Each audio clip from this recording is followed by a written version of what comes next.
The neighborhood was silent except for the faint hum of cicadas, when suddenly a scream shattered the calm. "That's my car. Stop right there." It wasn't her car. Of course. It was his. A big red pickup that belonged to a firefighter who had just finished a grueling 48-hour shift. And the woman standing with her manicured hands clutching the handle, dressed like she owned every inch of the cul-de-sac, was none other than the Homeowners Association president, Karen herself. You could almost hear the gears grinding in everyone's heads. Was she really trying to steal his truck? The man she was targeting, Matt, looked like hell. His boots were covered in soot, his face streaked with ash, his muscles sagging with exhaustion.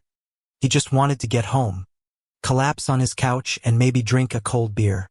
But no, here came Karen, screeching about violations, claiming his truck wasn't permitted in the neighborhood, and now, the audacity. She had her nails digging into his door handle as if she had the right to yank him out of it. "Back away, Karen," he muttered, voice gravelly, warning like thunder before a storm. But of course, Karen never backed away. She leaned in, lips curled, eyes blazing with that holier-than-thou fire that could ignite a neighborhood feud in seconds. "You park this ugly monstrosity here again and I'll have it towed. In fact, I'm impounding it right now." The street gathered an audience. Curtains twitched. Doors creaked open. A neighbor dropped his rake with a metallic clang, staring at the unfolding drama like it was the highlight of his week. Matt sighed, the weight of flames still clinging to his chest. "Lady, I just saved 3 kids from a burning apartment. I'm not in the mood for your homeowners association bull." She cut him off, shrieking, "Excuses. This is a family community, not a fire station." And then, this is where things got wild. Karen yanked open the driver's door and actually tried to climb inside. Gasps rippled through the spectators. Someone even whispered, "No way, she's actually stealing his truck." Matt blinked once, twice, then something in him snapped. His jaw clenched, and with one swift, furious motion, he grabbed her wrist and yanked her back. "Out, now." Karen stumbled but didn't let go. Her shrill voice cut through the night like nails on glass. "Don't you touch me. I'm calling the cops. This is assault." "You're damn right it is," he said through his teeth. "But not on your part." Before she could scream again, she slapped him across the chest. Hard, the sound echoing like a gunshot down the block. Gasps again. A dog barked somewhere, adding to the chaos. And Matt, whose patience had finally burned out after days of fire, heat and death, didn't hold back. He shoved her away, a sharp punch that landed square on her shoulder, sending her staggering onto the curb. "Oh!" The crowd gasped in unison. Someone muttered, "Holy shit." He dropped Karen. Karen's mouth hung open as she clutched her arm, eyes wide with disbelief. You hit me. Everyone saw that. You're going to jail." But fate wasn't on her side that night, because right as she screeched her threat, the distant whoop of sirens cut through the air, growing louder, closer, until the flashing red and blue lights bathed the street. 2 patrol cars pulled up, doors flying open. Karen scrambled up, running toward them like a damsel in distress. "Officers! Officers! Arrest him. He attacked me. He's dangerous." The cops, though, didn't rush to cuff Matt. One of them, Officer Daniels, eyed Karen with a mix of annoyance and recognition. "We've had complaints about you before. Ma'am, let's hear both sides." "Both sides. Both sides," Karen screeched, stomping like a child denied candy. "He hit me. I was just protecting our neighborhood." Matt raised both hands, palms open, his voice steady though his chest still heaved. "I'm a firefighter.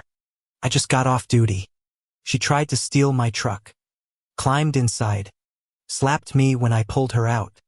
I defended myself. Ask anyone here. And oh, the neighbors. Sweet, sweet karma. They came alive like a choir. Voices rose all at once, overlapping like crashing waves. She tried to take his truck. She slapped him first. Been harassing him for months. She's been terrorizing all of us. Karen's face drained of color as the officers turned slowly toward her, their eyes narrowing. Ma'am, Daniels said, voice flat as stone. Is it true you entered his vehicle without permission? Karen stammered, her bravado cracking like thin glass. I was enforcing homeowners association rules. That's not your jurisdiction. That's theft. The word hung heavy in the air. Theft. Felony. Karen's lips quivered, her perfect mask slipping. No, you don't understand. But Daniels wasn't listening. He motioned to his partner, who stepped forward with cuffs gleaming under the streetlight. The crowd erupted in whispers, laughter, even applause. One neighbor let out a long whistle. Another clapped, muttering, finally, about damn time. Karen screamed as the cold steel locked around her wrists. This is a mistake. You'll regret this. All of you. The officers ignored her wails, guiding her toward the squad car as she kicked and flailed. And here's where the twist dug in deeper. One of the neighbors, a quiet woman who usually never spoke, stepped forward holding up her phone. I recorded the whole thing, she announced, her voice trembling but fierce. Every second. The slap, the attempt to steal, everything. Karen froze mid-struggle, her face contorting as she realized her empire was crumbling. Not just in whispers but on video. Proof. Undeniable proof. Matt exhaled hard, shoulders finally dropping as the officers shoved Karen into the back seat of the cruiser. The crowd's energy shifted from shock to relief, a release of months of tension. He leaned against his truck, head tilted back toward the sky, eyes closed. God, he muttered under his breath. Finally. But karma wasn't done yet. Days later, the story spread like wildfire. Neighbors posting the video online. Local news picking it up. HOA president arrested after attempting to steal firefighter's truck. It was headline gold and Karen's name was splashed everywhere. Her face twisted in rage. Handcuffed in her designer cardigan. Her downfall wasn't just public embarrassment. The Homeowners Association board voted her out. Unanimously. She faced charges for attempted vehicle theft, assault and harassment. Her pristine reputation, the one she built on intimidation and fake superiority, crumbled into ashes. And Matt, well, he became the hero twice over. Not just for saving lives from burning buildings, but for standing up to the woman who had been tormenting the whole neighborhood. People baked him pies, offered him beers, mowed his lawn. The man couldn't walk his dog without someone stopping to shake his hand. Karen, meanwhile, faced the bitter end she'd carved for herself. Her house went up for sale under pressure. She disappeared one night, gone like smoke. No one cared where she went. No one missed her. And the neighborhood, for the first time in years, breathed easy. Matt still shook his head whenever he passed the spot where it all happened. All that over a damn truck.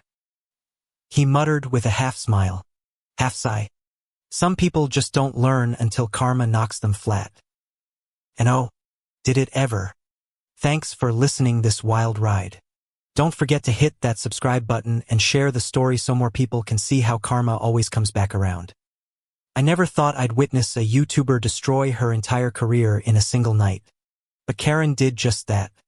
The woman who built her channel off fake positivity and shallow, inspirational talks ended up leaking a fan's private info live on stream. And oh boy, the internet did not forgive her. One moment she was laughing, smug and untouchable. By sunrise, she was trending worldwide with hashtags that spelled the end. You know how some influencers pretend to be relatable while treating everyone like dirt behind the scenes? That was Karen. She wasn't just a YouTuber. She was a walking storm of ego, entitlement, and the kind of arrogance that makes you grit your teeth. People warned me, but I didn't realize how rotten she was until the day she crossed a line so sharp it cut through the whole community.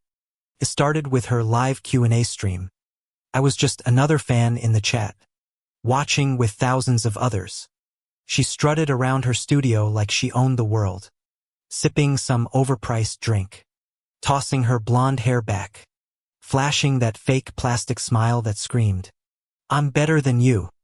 She called it her fan appreciation night. Appreciation. Ah, what a joke. She mocked people's questions, laughed at their usernames, even rolled her eyes when someone asked something too basic. But then came the moment that made my blood run cold. A young fan, nervous but sweet, sent a super chat, just asking for advice. Nothing dramatic. And Karen, oh God, Karen smirked, leaned in and said, "Well, maybe you should stop hiding behind your little secrets." Then, right there, she read out loud personal info that the fan had once shared in confidence through a private message. Their full name, their city, their job. I froze. Did she really just? Gasps rippled through the chat, comments exploding in disbelief. No way. Delete this. What the hell? Karen. She just laughed, like it was some kind of edgy joke. Relax. It's not like anyone's gonna stalk you, she said, with that shrill little chuckle of hers. Oh my God. I could hear the fans panic in real time. The poor kids spamming the chat. Please delete that. Stop. That was private. My chest tightened, fury bubbling up. What kind of monster does that? Who thinks it's okay to dangle someone's private life in front of an audience of hundreds of thousands? And here's the kicker. She thought she'd get away with it. She thought people would side with her, laugh it off, maybe even bully the fan for being too sensitive. That's what she always counted on, her army of blind supporters. But this time the tide turned. The chat wasn't having it. People clipped it instantly, blasting it across Twitter, TikTok, Reddit. Every platform lit up with outrage. I swear. Within minutes the clip had millions of views. Karen the doxer. Cancel Karen. She destroyed her fan. The hashtags were vicious, rolling like thunder. Karen kept streaming, oblivious. She thought people were overreacting. She actually doubled down. If you don't like my content, leave. She barked. The arrogance dripping from her voice made me want to scream. Did she not see her empire crumbling under her nose? Or was she just too blinded by her own reflection in that expensive ring light? I went to Twitter. Oh man, it was a war zone. Fans turned former fans were posting stories, screenshots, DMs. Turns out she had a pattern. Mocking private confessions, manipulating people, even asking for money while pretending it was for charity. It was like a dam bursting open. People had receipts and they weren't holding back. For the first time, Karen wasn't trending because of her staged vlogs or clickbait thumbnails. She was trending for destruction. And you know what? Part of me pitied her. For a second. Because I saw the live count. Her subscriber number dropping like a heartbeat monitor flatlining. Tens of thousands unsubscribing by the hour. Ding, ding, ding. Like a slot machine of failure. But then I thought of that poor fan. The one who just wanted advice. The one whose name and job were plastered online because of Karen's cruelty. And that pity burned away, leaving only a cold satisfaction. Because karma doesn't play favorites.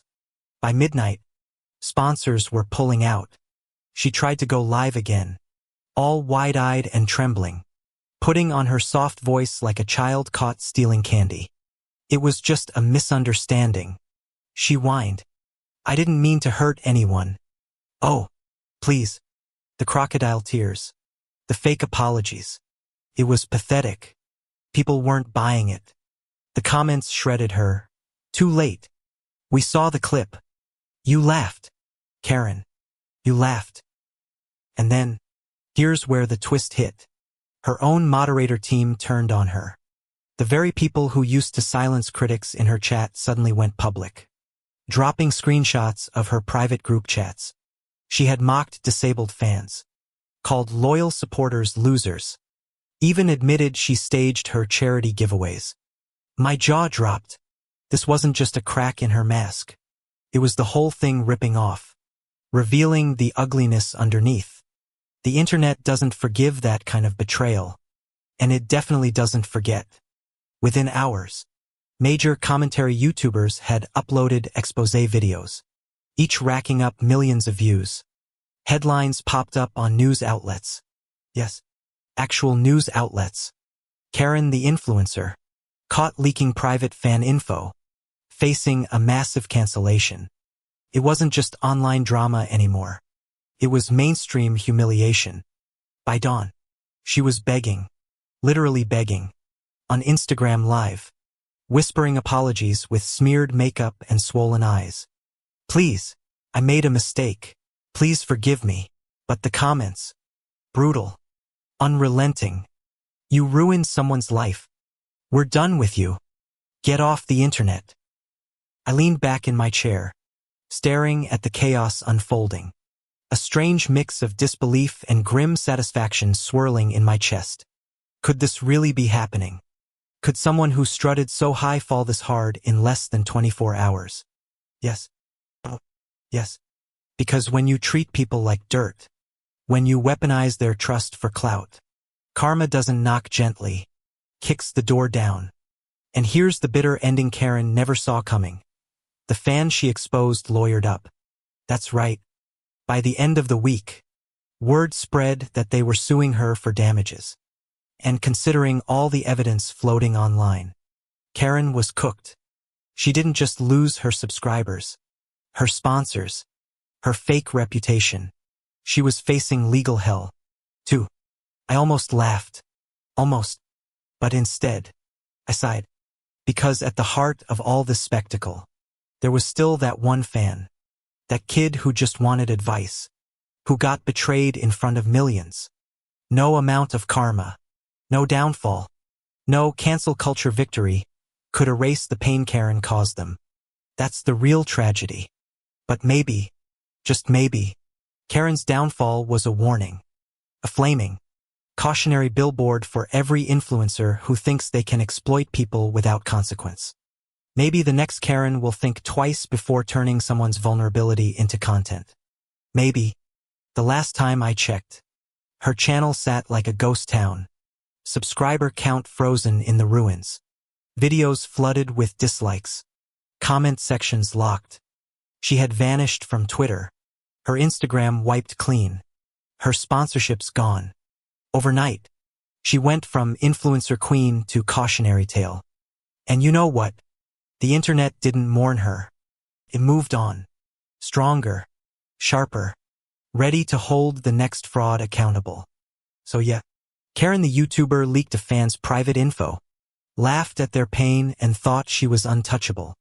But millions of voices rose up, louder than hers, and together, they ended her. Just like that. And maybe, just maybe, the sound of that empire collapsing was the sweetest justice of all. Thank you for listening to this story. If you enjoyed it, don't forget to like, share, and subscribe to the channel for more. The Homeowners Association wanted us gone. 3 sentences. That's all it took for them to show their hand. They tried to kick my family off our own lakefront farm, thinking we were just some regular folks who'd roll over and leave quietly. What they didn't know. Every single one of us is a federal agent on active duty. Can you imagine the irony? They came for us with fake rules, lies, and threats, and ended up pulling the pin on their own grenade. I'll never forget the moment Karen, the self-appointed queen of the Homeowners Association, stood at the end of my driveway, clipboard in hand, lips pinched tighter than a knot in barbed wire. Her voice screeched through the air like nails dragging down a chalkboard. You and your family are in violation of community guidelines. She barked. Your farm, your livestock, Your presence is incompatible with the neighborhood vision. You'll be expelled. Expelled. From land my grandfather bought 50 years ago. From a farm that fed half the town during the floods. I just stood there, leaning against the fence post, staring at her like she'd lost her last marble. You're kidding me, right? I asked, though I already knew the answer. Karen doesn't kid. Behind me, my brother Sam, Special Agent Sam, though Karen had no clue, let out a low chuckle, shaking his head. My sister Jess, badge tucked neatly in her jacket pocket, exhaled sharply. We'd been trained to handle hostile situations. But this was a different battlefield. It was petty power mixed with arrogance and ignorance. The kind that blinds people until they walk off a cliff. Karen wasn't alone.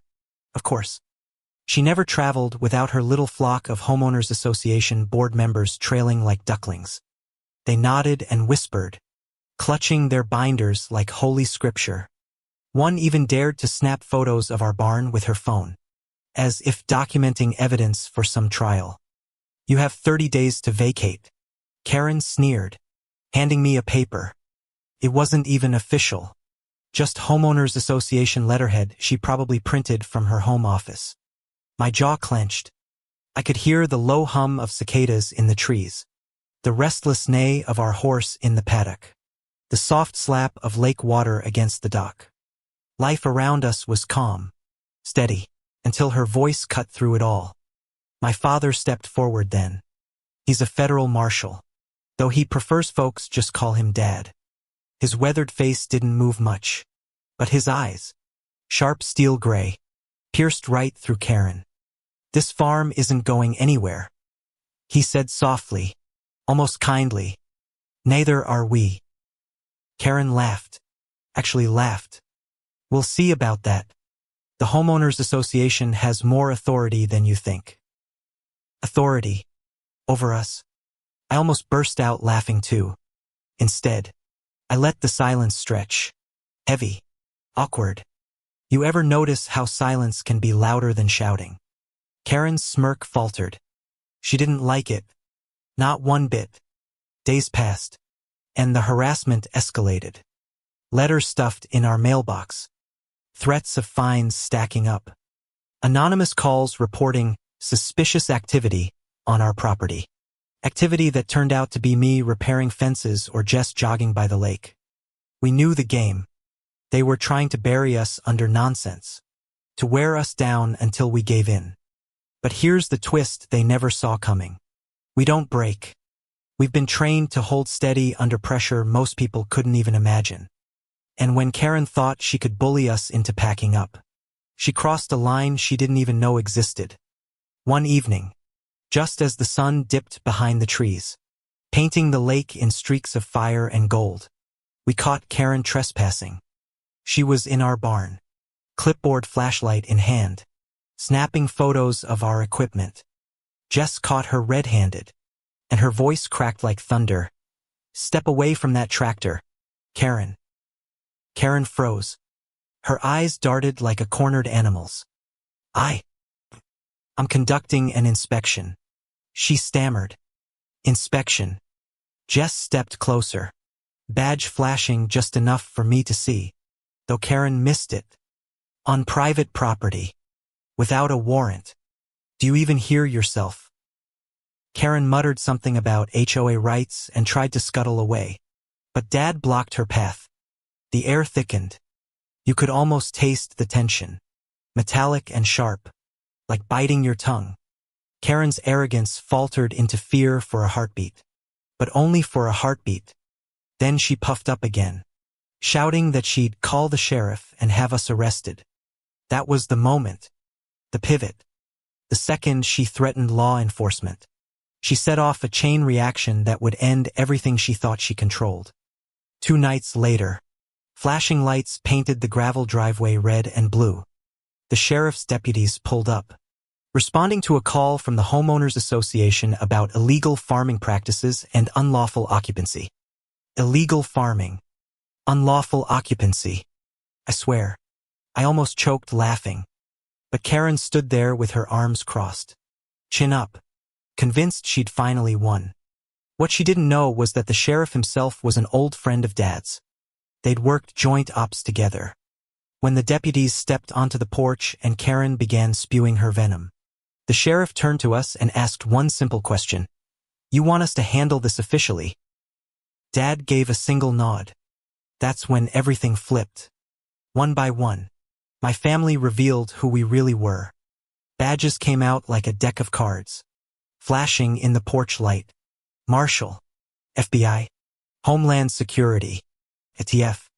Even my mom, sweet as pie and always baking cookies for the neighbors, laid hers on the table. Karen's face drained of color. Her mouth opened and closed like a fish gasping for air.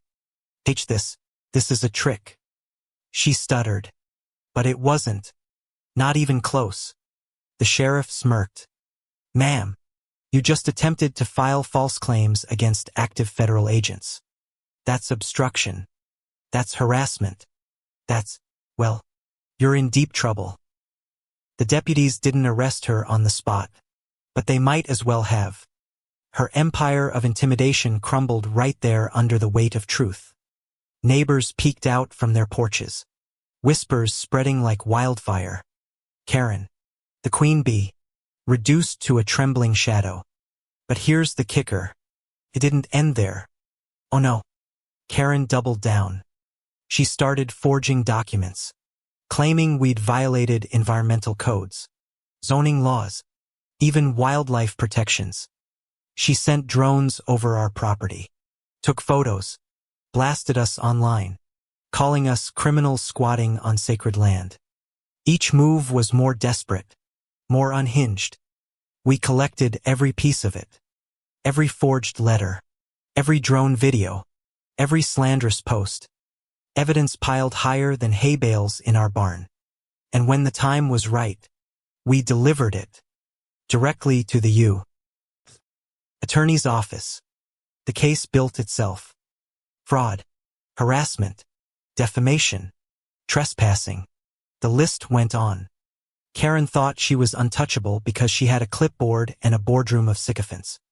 But when federal prosecutors came knocking, reality hit her like a freight train.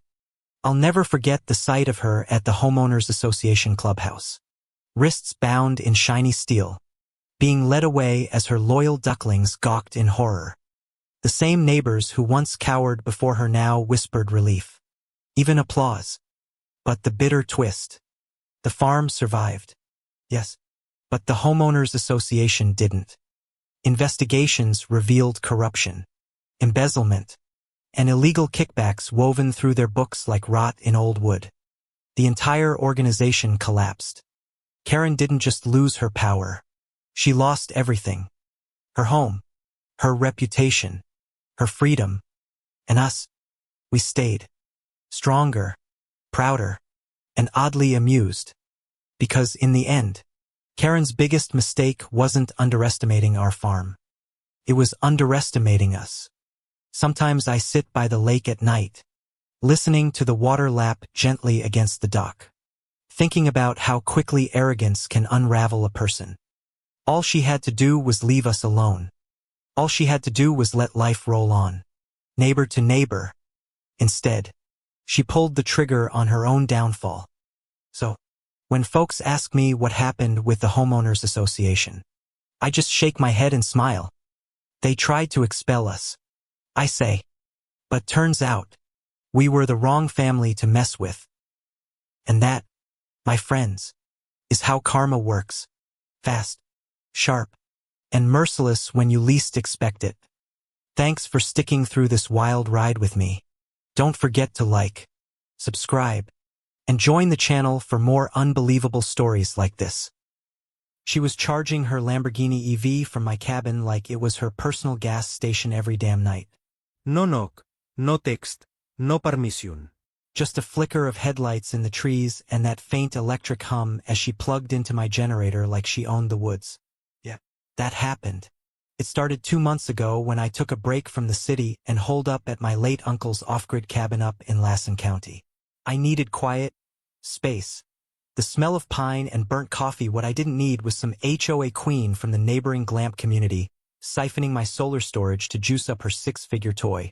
The first time I saw the car, it was parked real casual by the edge of my gravel loop, half hidden behind a cedar. Midnight black, sleek as hell, headlights off, like it was trying to sneak up on something. I figured maybe it was a lost tourist or a ranger doing rounds. But when I spotted a thick orange extension cord snaking from my backup outlet down into her bumper, I saw red. First, I unplugged it and left a note. Private cabin. No trespassing. No power. No touchy. I taped it to her windshield with duct tape and thought that'd be the end of it. But nope. 2 nights later, same scene. Same damn lumbo. Same humming cord. Now with a cute little note from her taped over mine. Be neighborly Redheart, HOA Vice President Karen Sterling. I nearly threw my coffee mug at the pine tree. Karen, for context, is the reigning tyrant of Crystal Ridge Estates, a bougie cluster of glass and steel nature sanctuaries that went up across the ridge last year. I'd already had words with their landscapers cutting too close to my land. But Karen? She took entitlement to a whole new stratosphere. Imagine if Elon Musk and a golden retriever had a baby-rich, manicured, overly friendly, but absolutely no concept of boundaries. So I installed a camera. Just one, tucked in the woodpile. And sure enough, she came by like clockwork, always past 10 p.m., always in yoga pants and a silk bomber jacket, always humming to herself while she plugged in like this was her birthright. I started making a folder. Footage. Screenshots. Battery logs. Then I checked my generator logs and saw what she was draining. This woman was stealing over $20 worth of solar reserve each night, dipping into backup I needed for freezing nights and emergency comms. I tried confrontation next. Karen, I said, catching her mid-plug one Tuesday. You can't just help yourself to my power. She gave me this wide-eyed, confused smile like I just told her water wasn't wet. Oh, I thought you knew. It's just temporary until our HOA gets the public charger installed. You barely use your place anyway. And I figured sharing is caring. She giggled, as if that was the end of the conversation, then added. Besides, we have a neighborhood compact that allows for temporary resource redistribution in times of infrastructure delay. I blinked. Karen, this isn't your HOA, this is my land. That outlet is hooked up to a system I built with my own hands. For emergencies, not for. Okay, I get it. You're stressed. No need to be territorial. She actually patted my shoulder. I'll ask the board to send over a thank you basket. And with that, she drove off, leaving tire dust on my herbs. Now, I'm not proud of what I did next, but desperate times. I built a power trap. Not something dangerous, just a voltage inverter surge trip wired to an old inverter box. Anyone who tried to draw more than a preset wattage would trigger the circuit. The result? A total shutdown and a nasty kickback pulse through whatever was plugged in. Nothing lethal, just enough to fry an unshielded onboard charger. Which, turns out, is what those fancy lumbos don't like messing with. 2 nights later, she rolled up again. I watched through my kitchen window, thermos in hand, heart racing like I was about to launch a rocket. She plugged in, humming like always. The cord lit up green for a split second, then crackled. There was a snap, a flicker of sparks, and then the Lambo's dashboard lit up like a Christmas tree before going dark entirely. A second later, her scream pierced the woods. I sprinted outside with a flashlight, feigning concern. Everything all right, Karen? She was half-crawled under the car, shrieking into her phone. It's dead. My baby's dead. It sparked at me. You monster. You rigged your cabin like a booby trap. I shrugged, barely suppressing a grin. Weird. Guess my solar batteries don't like uninvited guests. What happened next? Oh, she called the sheriff. Karen really thought she had me. She stood there in the gravel driveway, frantically waving her arms at the sheriff's deputy like she was directing airport traffic. He sabotaged me. This is criminal tampering. I could have been electrocuted. Meanwhile, her fried Lamborghini sat like a very expensive paperweight. Lights out, hood slightly ajar, and still trailing smoke from its onboard charger. The cord? Melted at the tip. My little power trap had worked perfectly. Deputy Landry, bless that man's patience, had the kind of face that said he'd seen way worse up here in the mountains. He listened quietly as Karen spiraled into her opera of victimhood, occasionally scribbling in his notebook with zero urgency. I kept my mouth shut until he turned to me. "Sir," he said, straight-faced, "is this your property?" "Yes, sir," I replied, handing over the laminated deed I'd pulled from my fireproof box just in case this circus escalated. "Cabin's been in my family since '89. I maintain the land, the generator, and the entire solar grid." He nodded slowly. "And did you give this woman permission to charge her car here?" I almost laughed. "Not once. In fact, I've got footage of her doing it multiple times without consent. Would you like to see it?" Karen's face snapped toward me like a viper. "You recorded me?" "Oh, I record everything, Karen. Wildlife, bears, trespassers." The deputy cleared his throat. "Ma'am, I'm gonna need to see your ID and vehicle registration." Karen hesitated, the panic starting to bubble up in her voice. "To M, the HOA Vice President of Crystal Ridge, our bylaws." "Ma'am, this isn't Crystal Ridge," Deputy Landry cut in flatly. "This is private land outside of your HOA's jurisdiction." She looked like someone just told her gravity was optional. And then came the twist. As Landry was inspecting her license, another car pulled up. Unmarked but familiar. Out stepped Claire Jennings, County Code Enforcement Officer, and, incidentally, my cousin. "Hey, cuz," she called with a smirk, clipboard already in hand. "Heard there was a situation." Karen's jaw dropped. I just leaned back against the porch post, sipping my coffee like I was watching the best episode of Yellowstone ever written. Claire walked up to the deputy and they talked briefly, flipping through pages on her clipboard. Then she turned to Karen and said, "Miss Sterling, your vehicle has been recorded accessing private off-grid power without consent on at least 6 occasions. That's theft of utilities and trespass." Karen sputtered. "That's ridiculous. This entire area was designated communal in our HOA expansion." Claire raised a hand. "Incorrect.